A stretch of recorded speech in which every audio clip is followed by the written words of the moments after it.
ԵՀԿ Մինսկի խումբը լուծարելը դա քննարկելի եւ օրակարգային հարց է եւ մենք ինքներս էլ կնախաձեռնենք առաջիկայում այդ հարցը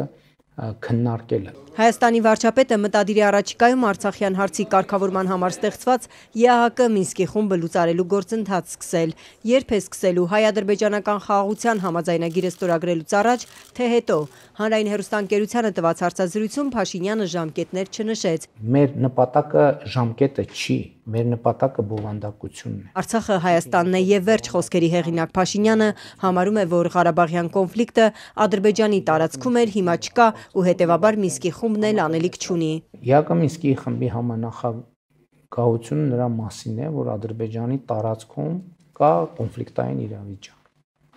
Եվ մենք ասում ենք, քանի որ ճանաչել ենք Ադրբեջանի տարածքային ամբողջականությունը եւ Ադրբեջանն էլ մեր տարածքային ամբողջականությունն է ճանաչել, մենք պատրաստ ենք արձանագրել, որ եւ արձանագրում ենք, որ այդ կոնֆլիկտային իրավիճակը չկա։ Մինսկի խմբի լուծարումը Ադրբեջանի պահանջն է, անգամ խաղաղության համաձայնագրի տեքստին Հայաստանի համաձայնությունից հետո պայման է դրել կստորագրի, եթե Հայաստանը կատարի երկու պահանջը՝ Մինսկի խումբը լուծարի եւ փոխի սահմանադրությունը, որը Բաքվի գնահատմամբ տարածքային նկրտումներ է պարունակում Ադրբեջանի նկատմամբ։ Սա բացառապես էլի Ադրբեջանին ձեռնտու օրակարգ է, որի բավարարման մասին ըստ էության Փաշինյանը հայտարարում է ոչ առաջին անգամ։ Ընդդիմադիր Հայաստան խմբակցության падգամավոր Քրիստինե Վարդանյանի կարծիքով Մինսկի խմբի լուծարման գործընթացը սկսելով Փաշինյանը կատարում է Ալիևի պահանջը՝ փակում արցախցիների Արցախ վերադառնալու էջը, ինչն այդ խմբի գոյության դեպքում ամեն պահի ըստ падգամավորի հնարավոր է բացել ու օրակարգ բերել հարցը։ Մինչդեռ լուծարումը հենց կոնֆլիկտը ամբողջությամբ փակելու, կոնֆլիկտը այլևս երբեք չանդրադառնալու Ադրբեջանի միտման արտահայտություններից մեկն է։ Սահմանադրության փոփոխությունը Փաշինյանը ներկայացնում է որպես Հայաստանի ներքին օրակարգ, որ սկսվել է 2018 թվականից։ Նոր սահմանադրության հանրաքվեն իշխողուժը նախատեսում էր 2027-ին, իսկ երեկ Փաշինյանը խոսեց նաև թիմակիցների կարծիքների մասին, որ առաջարկում են հանրաքվեն 2026-ի խորհրդարանական ընտրությունների հետ համատեղ անցկացնել։ Եվ ես ուզում եմ ընդգծել, որ սա բացառապես մեր ներքին օրակարգի հարցն է,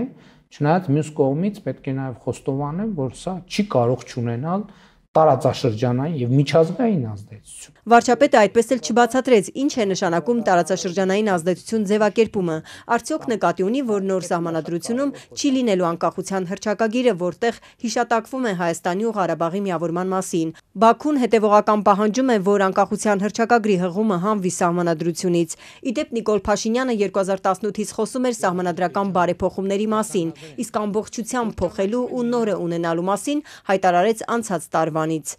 Միակ ճանապարհը Ադրբեջանի պահանջները կատարելու դա լրիվ նոր սահմանադրություն ունենալն է խաղաղության։ Սա խաղաղության գործընթաց չէ, որ հիմա ընթանում է, եւ խաղաղության բանակցություններ չեն։ Մենք գործ ունենք միակողմանի զիջումների պարտադրման, ուժի սպառնալիքով զիջումների պարտադրման գործընթացի հետ։ Խաղաղության համաձայնագրի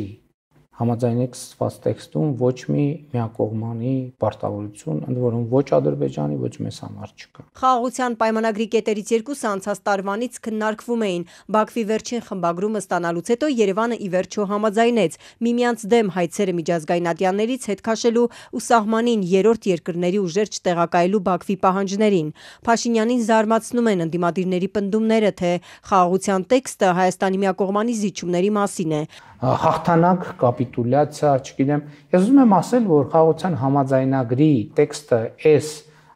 տերմինաբանությամբ ընկալելու փորձերը իրենք սին են։ Եթե զիջումների ու միակողմանի պարտավորությունների մասին չէ, ինչու չի հրապարակում փաստաթուղթը։ Որտեւ այդ թուղթը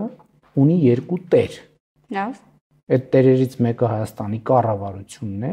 տերերից մյուսը Ադրբեջանի կառավարությունն է, եւ այստեղ առնվազն այս հարթությունը կա։ Եվ եթե ենթադրենք, որ կան ուժեր, ում պատրվակներ են պետք, որպեսզի այդ թուղթը չստորագրվի, այդ թղթի միակողմանի հրապարակումը կարող է այդ պատրվակների նժարին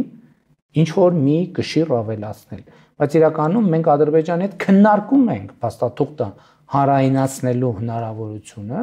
որովհետև առաջարկում ենք, որ ստորագրենք, որովհետև հենց որ ստորագրեցինք, այն կհանրայնացվի եւ պատկերացրեք ինչ աստիճանի մտավախություն չունենք այդ առումով, որ մեր պատրաստակամությունն ենք հայտնում ստորագրել եւ հրապարակել։ Չեն հրապարակայնացնում, որպեսզի կարողանան նախնական հիմա ինչ որ անում են արշավով մարդկանց համոզել,